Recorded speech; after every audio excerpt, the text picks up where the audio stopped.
9장 말씀에서 예수 그리스도 메시아가 9절에 예언이 됩니다.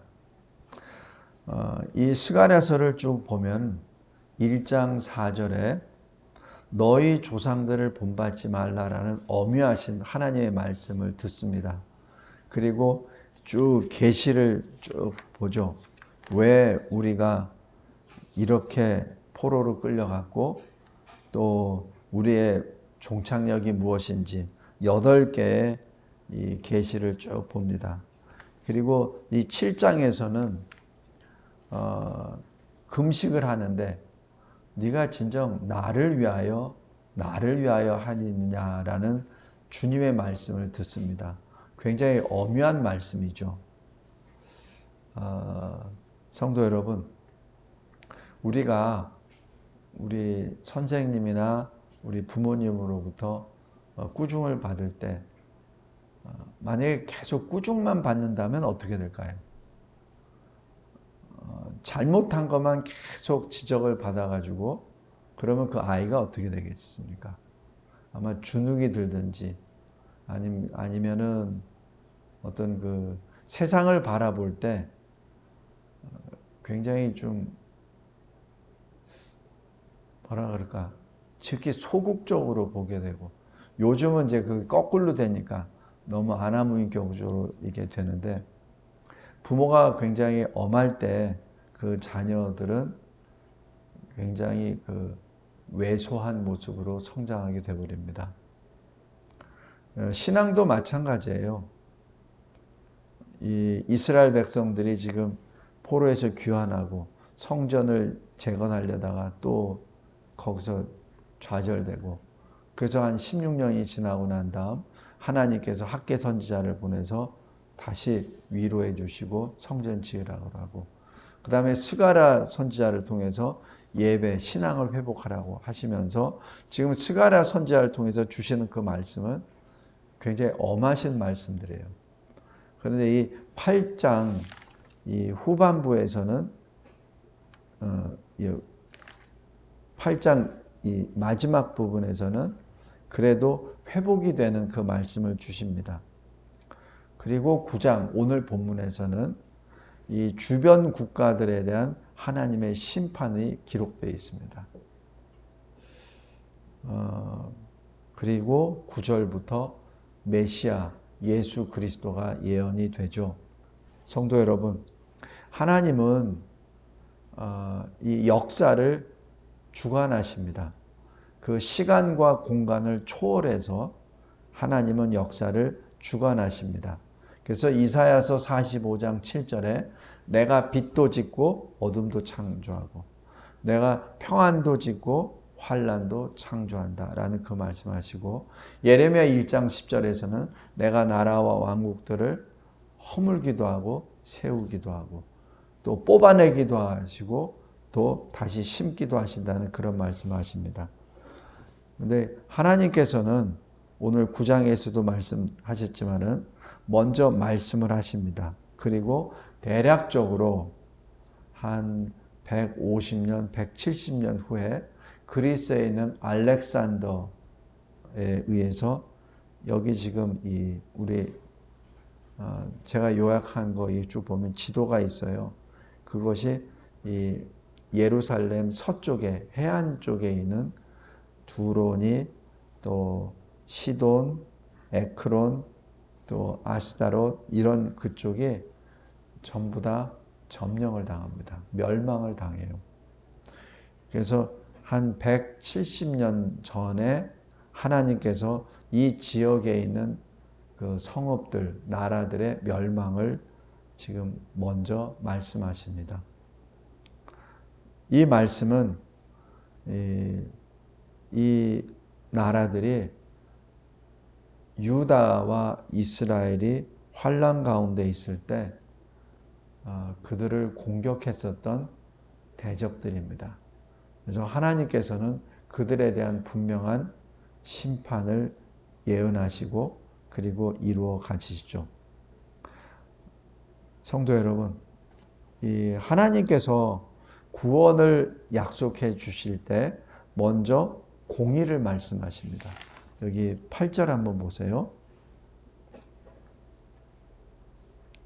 8장 8절 한번 보세요. 8장 8절.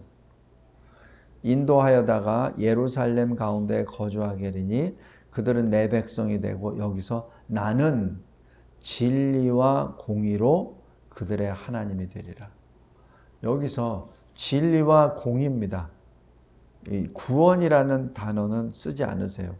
진리와 공의로 그들의 하나님이 되리라 라고 말씀하시고, 그 다음에 19절 한번 보세요. 마지막 부분에 오직 너희는 진리와 화평을 사랑할지니라 라고 기록합니다. 이것이 하나님의 통치 방법이십니다. 하나님은 구원을 주시되 사랑을 주시되 먼저 공의를 베푸십니다. 그래서 공의가 있고 난 다음에 구원이 따라옵니다. 그래서 이사야서 45장 8절에서도 하늘에게 명령하시죠. 공의를 뿌려라. 그러면 땅에게 다시 명령해서 땅이 열려서 이 구원이 싹트리라 라는 그 말씀합니다. 그것이 하나님의 이 질서입니다. 그리고 하나님의 통치의 질서예요. 만약에 하나님이 공의 없이 구원을 하시거나 공의 없이 사랑을 베푸실 때는 그 자기 백성들이 타락하게 되어버립니다. 왜냐하면 공의 없이 하나님의 그 엄유하신 거룩 없는 상태에서 구원을 받게 되면은 거기에 대한 감사도 없고, 그리고 계속해서 자기 중심적으로 사랑을 달라 구원을 달라 계속 그 얘기만 합니다. 그러니까 이 사람이 원래 그 본성이 그래요. 그 공의가 있는 상태에서, 공의가 실현된 상태에서 그 다음에 구원이 나와야, 그래야 하나님께 엎드리게 됩니다. 오늘 여기 9장에서도 마찬가지입니다.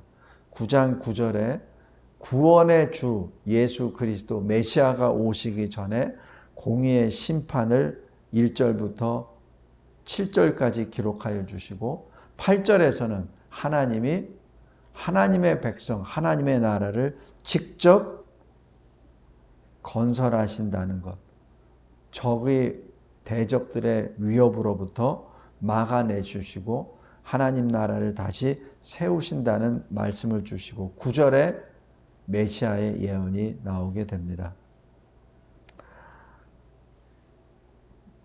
그 다음에 두 번째 크게 9절에 있는 메시아 예수 그리스도를 보겠습니다. 그 주님은 먼저 공의로우시고 구원을 베푸시고 겸손하신다라는 세 가지 성품을 기록을 합니다. 먼저 이 공의입니다. 공의로 하나님께서는 우리 사람들의 죄 문제를 여기서 해결하시죠. 그래서 메시아 예수 그리스도께서 오실 때는 하나님의 어린 양으로 오십니다. 그래서 하나님의 어린 양으로 오셔서 하나님 앞에 자신을 대속제물로 드리고 죽음을 통하여 죽음의 세력을 잡은 자 마귀를 멸하시고, 그리고 종노릇하는, 죽음을 한평생 두려워하는 종노릇하는 자기 백성들을 자유케 하십니다. 그것이 여기 공의의 이 말씀이죠. 그래서 그냥 이 하나님의 말씀 예수 그리스도께서 그 공의를 하나님 아버지께 충족시키심으로 자기 백성들을 죄로부터 자유케 하시고, 그리고 새로운 살 길을 열어주시죠. 그것이 히브리서 10장입니다. 다음에 두 번째는 바로 구원입니다. 그 구원은 주님께서 죽음으로 구원을 주시죠. 그리고 겸손입니다. 그것이 나귀를 타시니라는 그 말씀입니다. 이 말씀은 요한복음 12장에 기록됩니다. 요한복음 12장 14절 15절에 예수는 한 어린 나귀를 보고 타시니, 이 말씀은 예수님의 십자가 대속을 하기 위해서 예루살렘 성으로 들어오실 때 그 모습입니다. 그래서 하나님의 백성들이 호산나라고 부르짖으며 자기 겉옷을 그리고 나뭇가지를 그 주님이 오시는 그 길에 계속 펼쳐놓죠. 그리고 호산나, 우리를 이제 구원하소서라는 그 부르짖음을 하게 됩니다. 그것이 여기 스가랴 9장 9절의 말씀의 성취입니다. 그래서 예수님이 십자가 대속의 길을 걸어가실 때 모든 선지자의 말씀을 하나하나 다 이루어 가시는데 특별히 스가랴 9장 9절의 말씀을 이루어 가시죠. 그러면서 시온에 따라 크게 기뻐하라. 예루살렘에 따라 즐거이 부를지어다. 너희 왕이 너희에게 임하신다 라고 선포를 하게 됩니다. 성도 여러분, 이것이 하나님의 뜻입니다. 하나님은 독생자 예수 그리스도를 메시아로 보내시사 구원을 성취하시죠. 마지막으로 이 11절부터 17절까지는 그 메시아가 무엇을 하셨는지가 여기서 기록이 됩니다.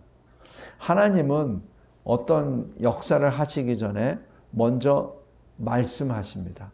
그리고 특별히 자기 백성에게 언약을 주시고 언약을 세우시죠. 그래서 언약에 따라 행하십니다. 이것은 하나님의 방법입니다. 천지를 창조하실 때도 먼저 그 하나님의 말씀을 통해서 이루어지시죠. 그리고 모든 심판과 구원의 역사도 먼저 말씀을 주십니다. 언약을 하시죠. 그래서 그 말씀과 언약에 따라서 하나씩 하나씩 이루어 가십니다. 오늘 여기 11절 보십시오. 또 너로 말할진대 너의 언약의 피로 말미암아 내가 너의 갇힌 자들을 물 없는 구덩이에서 놓았나니라고 말씀합니다. 이것이 바로 그들의 죄로부터 구원하시는 그 형태적인 모습이 되죠. 그리고 그 이후에 12절에 보면 갇혀 있으나 소망을 품은 자들아 너희는 요새로 돌아올지니라 라는 말씀을 합니다. 요새가 뭐죠? 여호와는 나의 반석, 여호와는 나의 요새, 여호와는 나의 피난처라 되죠. 그러니까 너희는 요새로 돌아올지라는 얘기는 하나님께로 돌아오라는 얘기입니다. 그 말씀은 회개하라는 말씀이죠. 그 말씀을 예수님이 공생애를 처음 시작하실 때 때가 찼으니 회개하라. 하나님의 나라가 가까이 왔느니라. 지금 그 말씀과 바로 연결이 됩니다. 그러면서 이 13절부터 15절까지 하나님이 직접 이 대적들을 다 물리치신다는 것을 설명을 해 주시죠. 그리고 16절, 17절에서는 그 모든 구원이 성취되고 완성된 상태의 모습을 보여주십니다. 여호와의 땅에 빛나리라 강건하게 하리라 라는 그 말씀하시죠. 그것은 계시록 21장에 있는 말씀처럼 내가 만물을 새롭게 하였노라 이루었도다 그렇게 말씀하시면서 나는 그의 하나님이 되고 그는 내 아들이 되리라 라고 하며 이 마지막 때 끝까지 이기는 자들에 대하여 하나님 나라를 상속으로 주겠다, 기업으로 주시겠다는 그 약속을 주십니다. 성도 여러분, 오늘 여기 이 스가랴 9장을 보면은 하나님의 그 사랑을 봅니다. 하나님이 하나님의 백성을 그토록 사랑하시기 때문에 지금 이 환난 가운데 있을 때 하나님께서 분명히 공의로 그 죄에 대하여 연약에 대하여 책망하셨지만 그 책망으로만 끝나시는 것이 아니에요. 책망으로 끝나는 것이 아니라 다시 위로해 주시고 다시 이끌어 주시는데 이끌어 주실 때 언약을 통한 소망을 보여주시죠. 그래서 하나님이 자기 백성을 이렇게 인도하실 때 때로는 책망으로 주시지만은 그러나 다시 주님께서 직접 이끌어 주시되 어떻게 이끌어 주시냐? 내가 다 물리칠 거야. 내가 다 이룰 거야. 그리고 너희가 회복된 모습은 이러한 모습이 될 거야 라는 소망의 모습, 그 비전을 보여주시죠. 그래서 이 하나님의 백성들이 책망은 받고 그리고 자기들이 어찌할 바를 모르지만 자기들이 걸어가야 될 길을 바라보며 찬송하며 나아가게 돼 있죠. 오늘 이 말씀을 통하여 주님의 사랑을 다시 한번 마음에 새기시기 바랍니다. 그래서 디모데후서 3장 15절에 보면은 성경은 교훈과 책망과 바르게 함과 의로 교육하는데, 훈련하는데 적합하다라고 그렇게 표현을 합니다. 그것이 성경에 이 기록된 그 순서의 그 논리의 순서고 또 하나님의 마음의 표현입니다. 하나님께서는 자기 백성을 하나라도 놓치지 않으시려고 합니다. 그래서 이 마지막 때 하나님께서는 하나님의 독생자까지 보내주셔서 그 독생자 예수 그리스도를 통하여 하나님의 사람을 한 사람도 빼앗기거나 놓치지 않고 다 주님께로 인도하기를 원하십니다. 그것이 이 요한복음 17장에 그대로 나와 있습니다. 요한복음 17장 한번 보세요.